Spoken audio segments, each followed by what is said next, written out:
M111 root stock M111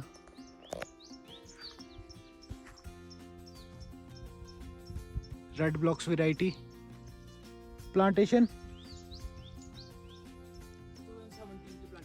2017 plantation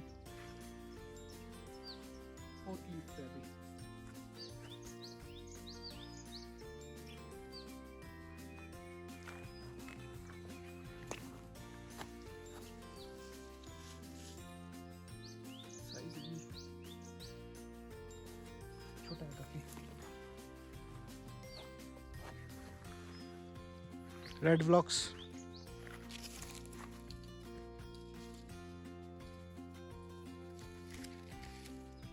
अब ये रो 116 root की, ये भी ज़रा मैंने लगा है। ज़ेरोमाइन रूट स्टॉक 116 2019 की प्लांटेशन है। 2019 plantation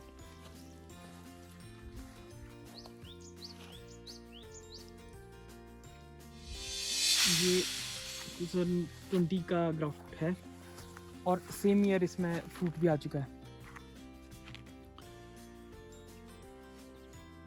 new plantation 2020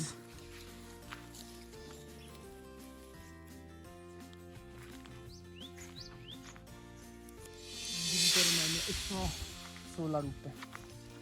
ज़ेरोमाइन 116 root stock ये सुपर चीप है M111 पे। ये कब की प्लांटेशन है? ये 19 के। 19 प्लांटेशन 2019 ये 111 सुपर चीप लगा हुआ। सुपर चीफ 111 रूट स्टॉक पेड़ काफ़ी बिगड़स है और सेंट्रल लीडर की तरफ ट्रेन है।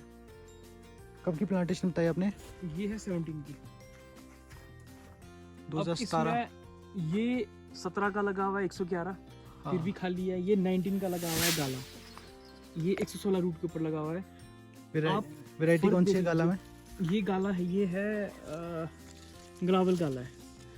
आप इसमें फ्रूट देख लीजिए कितना हैवी फ्रूट लगा है फ्रॉम टिप टू बॉटम।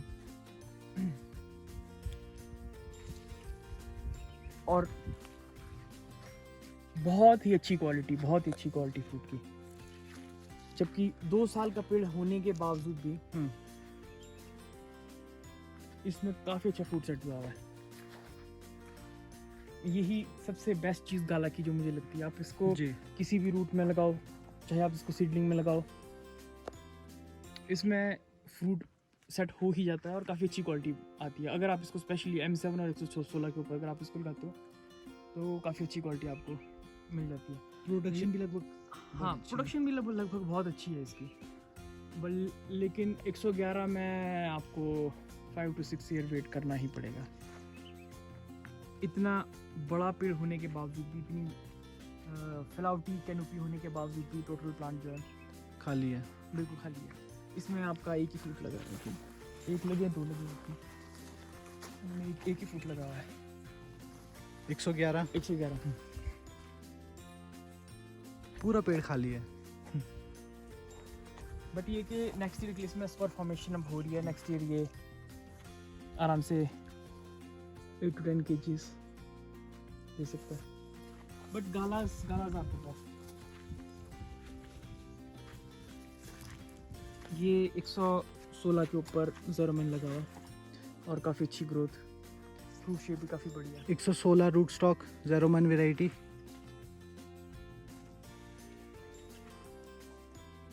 ये भैया प्रॉब्लम देखो, डिजीज नहीं, ये इंसेक्ट अटैक है हाँ जिसने यहाँ से जो है वो हाँ कैटरपिलर टाइप के जो आते हैं वो उसको लीटर को खा लेते हैं। और लीटर की कोई बात नहीं, यहाँ से साइड से जो है नई ग्रोथ निकल जाएगी इसमें।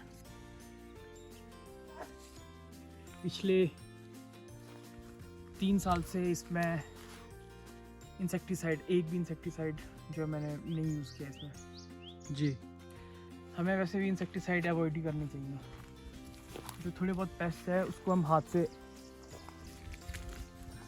डिस्ट्रॉय। निकाल सकते हैं और बाकी इसको पेड़ से गिरा सकते हैं। ये भी ज़ेरोमाइन है, सेम रूट स्टॉक 116। ज़ेरोमाइन रूट स्टॉक 116 प्लांटेशन, ये 2019 की प्लांटेशन है। 2019 प्लांटेशन। बट आप अगर सेम चीज़ देखें तो ये आपके सामने ये M7 पे गाला लगा हुआ है। ये 2019 का ही प्लांट है, लेकिन इनमें और इनमें आप फ़र्क देख सकते हैं। गालाज ये डिलीशियस है, ये भी 2019 में लगा हुआ ये गाला है। आप इन दोनों में आप फ़र्क देख सकते हैं। बहुत ही वीगरसली जो है गाला हमारा पेड़ बना हुआ है, और टिप टू बॉटम इसमें बहुत हैवी सेव लगा हुआ है। अभी हमारे पास गालास डिलीशियस दोनों के लिए महीने से ऊपर का टाइम है, तो हम एक्सपेक्ट कर रहे हैं कि इसमें 2 या 3 ग्रेड अप अभी जाएगा साइज। बाकी आप यहाँ से आके देखो,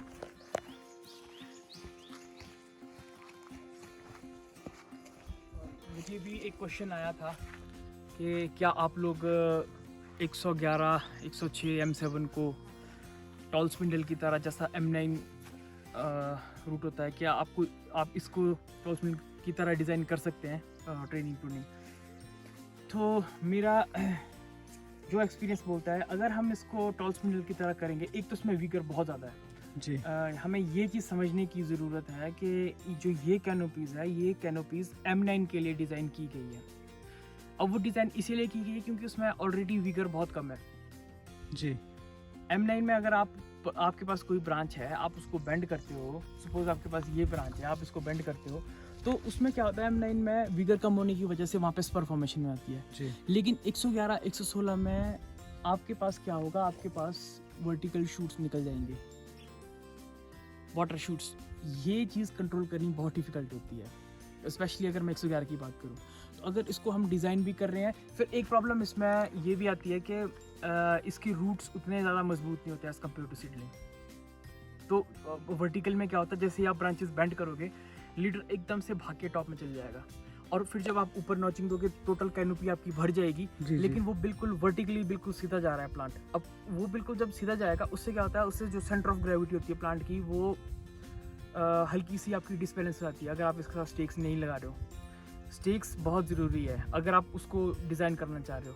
फिर दूसरी चीज़ क्या है, आपको समर प्रूनिंग पे फोकस करना पड़ेगा। जैसे ये आपने बेंड की, तो ये आपकी जो ऑफ शूट्स है ये निकल रहे हैं, ये आपको ये ना कट करते रहना पड़ेगा, तभी आपके जैसे ये है स्पर्स है, तभी आपके स्पर्स में फॉर्मेशन होंगे। गालास में फिर ठीक है जी, लेकिन प्रॉब्लम आती है डिलीशियस में। अब आप ये देखिए, ये हमने बेंड की ब्रांच जो है, अब इसमें देख लीजिए, ये ब्रांच है, ये हमने बेंड की है। अब ये देखिए, यहाँ से जो है ग्रोथ गई, ठीक है जी, यहाँ मैंने इसमें कट लगाया। अब इस कट लगाने की वजह से क्या हुआ, इसने यहाँ से 2 ब्रांचेस इसमें निकली, एक यहाँ से ऊपर निकली, एक यहाँ से ऊपर की निकली।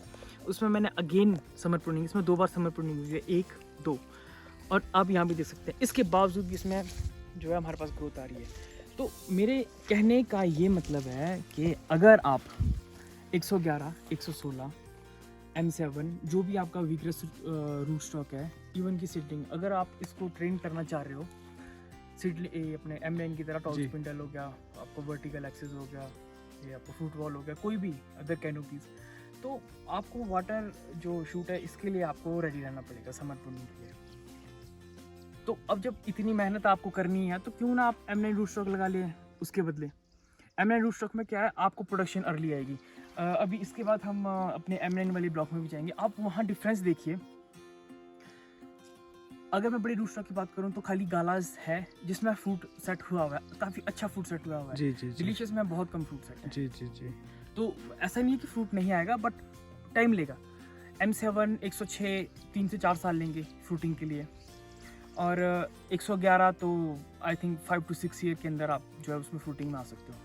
बट गालास में सेकेंड ईयर में आप फ्रूट ले सकते हो। जी जी जी।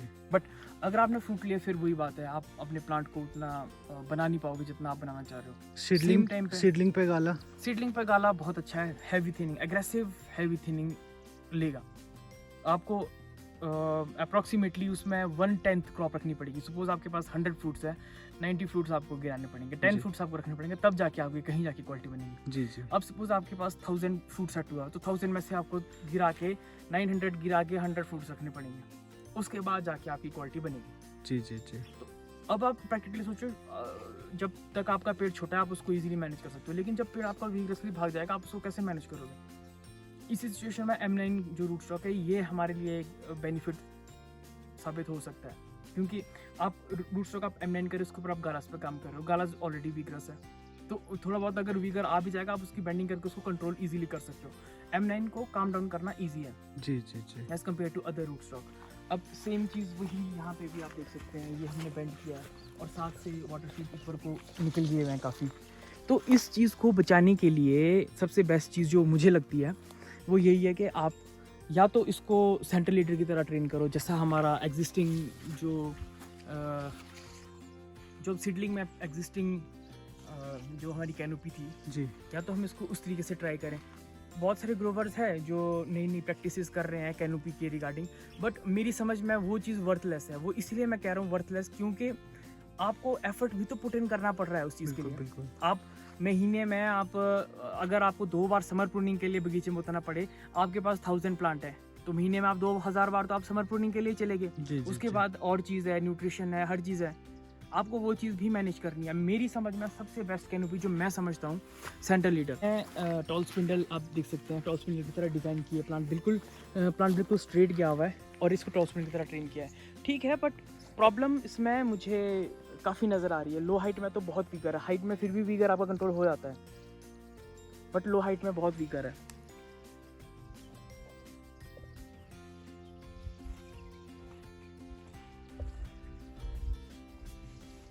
अब आप इस प्लांट को देख लीजिए, सबसे बेस्ट कैनोपी जो मैं समझता हूँ अगर आप 111 पे काम करना चाह रहे हैं, प्लांट टू प्लांट डिस्टेंस आप मेरी समझ में 7 feet by 8 feet plant to plant की डिस्टेंस रखें और उसको आप इस तरीके से स्प्रेडर लगा के बीच से स्प्रेड करके आप इस तरीके से इसके डिज़ाइन करें। जी जी जी आपका सेंटर लीडर आ गया, बाकी जितने भी आपके साइड के फैदर्स हैं उनको आप स्प्रेडर लगा के 45 डिग्री तक आप इसको इजीली बेंड करते हैं। इसमें क्या होगा, अंदर की कैनोपी खुल जाएगी जी और जी। आपकी इजीली इस पर फॉर्मेशन हो जाएगी। तो सबसे बेस्ट मैं ये चीज़ समझ रहा हूँ। बट फिर ये बात आती है, जैसे टॉल स्पिंडल है, इसमें पतले फैदर्स हैं और बिल्कुल स्ट्रेट गया हुआ। अब ये देखो, ये पेड़ जो है ये बिल्कुल इधर को झुक गया हुआ है। थोड़ी सी हवा ज़्यादा तेज़ अगर आ जाती है और अपने ऊपर से वैसे ही ये आगे को झुकने लग गया है, इसमें प्रॉब्लम क्या आती है, यहीं से स्नैप ऑफ हो जाता है, टोटल यहाँ से टूट जाएगा। बट अब आप सेम टाइम पे ये देखिए, ये बहुत पक्का है, रिजिड है नीचे से, क्योंकि ये हमने जो है सेंट्रल लीडर की तरह ट्रेन किया हुआ है। तो मेरी समझ में अगर आपको टॉल स्पिंडल पे जाना है तो आप M9 पे ट्राई करें, बट 111 इस पे आप ना ही जाएं। जो ट्रेडिशनल सेंटर लीडर है, मैं तो ये समझता हूँ कि ये सबसे बेस्ट है, क्योंकि अब ऐसा भी ना हो कि हम बार बार इसी चीज़ में लगे रहें। अब ये सबसे बेस्ट एग्जांपल है सेंटर लीडर का, मैं आपको ये बता सकता हूँ। ये सेंटर लीडर है, इसमें हमने स्प्रेड लगा के हल्के से स्प्रेड किए थे। इसमें इजीली जो है आप देख सकते हैं परफॉर्मेशन जी जी बहुत जी। इसमें बढ़िया हुआ है और फूड सेट भी काफ़ी बढ़िया हुआ है। ये इसमें फूड लग गया हुआ है, ये एरिया भी भर जाएगा नेक्स्ट ईयर के लिए, तो ये भी बेंड होके आपका ऐसे को नीचे को आ जाएगा। ये आप देख सकते हैं, टोटल आपका बहुत ही बढ़िया आपका इसकी कैनोपी बन जाएगी। सेंटर, ये हमारा सेंटर जो लीडर है बिल्कुल अच्छे से मेंटेन हो जाएगा। इसको हम बेंड करके जो है इसमें नेक्स्ट ईयर के लिए परफॉर्मेशन ईजिली कर सकते हैं। जी जी। बाकी जहाँ तक बात रहती है क्वालिटी की, तो कौन सी रूट स्टॉक में सबसे बेस्ट क्वालिटी आती है, तो M9 का कोई मैच नहीं है, कोई मैच नहीं है M9 का। अगर आप फूड क्वालिटी, प्रोडक्शन, किसी भी चीज़ की बात करें